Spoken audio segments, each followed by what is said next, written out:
오늘 1타 스캔들 방영 내용 중 가장 충격적인 것은 바로 15화 예고편이 나오지 않았다는 것이죠. 예고편 떡밥도 없이 일주일을 기다리라는 건 우리에겐 너무 가혹한 형벌이네요. 오늘은 지동이의 과거 스토리와 함께 그의 본성이 제대로 드러난 하루였습니다. 일단 예상대로 지동이는 자신의 엄마를 죽인 진범이었습니다. 그런데 공부하다 졸고 있다고 물을 뿌려버리고 또 추운 날씨에 베란다로 내쫓는 엄마를 보니 죽어도 싸다라는 생각은 드네요. 그리고 새롭게 알게 된 사실은 지동이가 쇠구슬을 다룬 건 최근이 아닌 어려서부터였다는 걸 알 수 있었습니다. 지동이는 엄마가 주는 공부 스트레스를 받을 때마다 베란다 바깥으로 쇠구슬을 쏘며 스트레스를 해소하고 있었네요. 그래서 지동이의 오른손엔 굳은 살이 제대로 배어 있었던 것이죠. 한편 최치열은 남해이의 손에 묻은 오렌지 브라운 색을 보고 결국 지동이가 범인임을 직감했으며 자신에게 사죄하러 온 지동이에게 악수를 청한 뒤 그의 오른손에 베어있는 굳은 살을 만져보고선 확신을 가지게 되었습니다. 결국 최치열은 지동이를 미행까지 하며 그가 사는 집까지 알아내는데 성공하죠.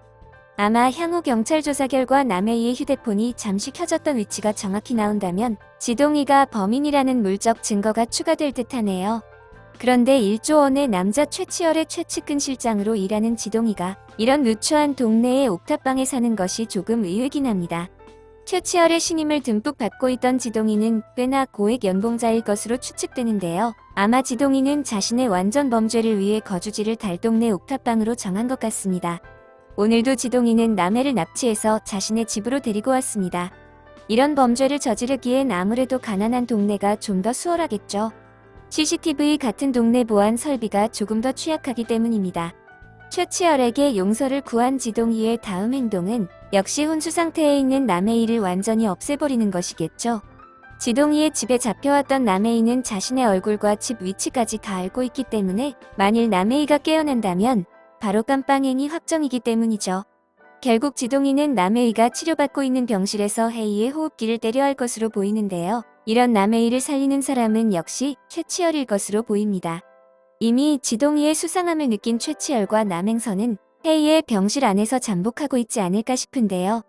지동이가 호흡기를 떼는 순간 최치열이 나와서 붙잡고 국가대표 남행선이 핸드볼 공을 던져서 제대로 한 방 날려준다면 정말 속 시원한 전개가 되지 않을까 싶네요.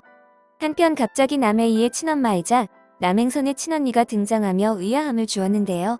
아마도 혼수 상태인 남해이에게 자신의 피를 수혈하며 혜이를 깨어나게 하는 역할을 해주지 않을까 생각되네요.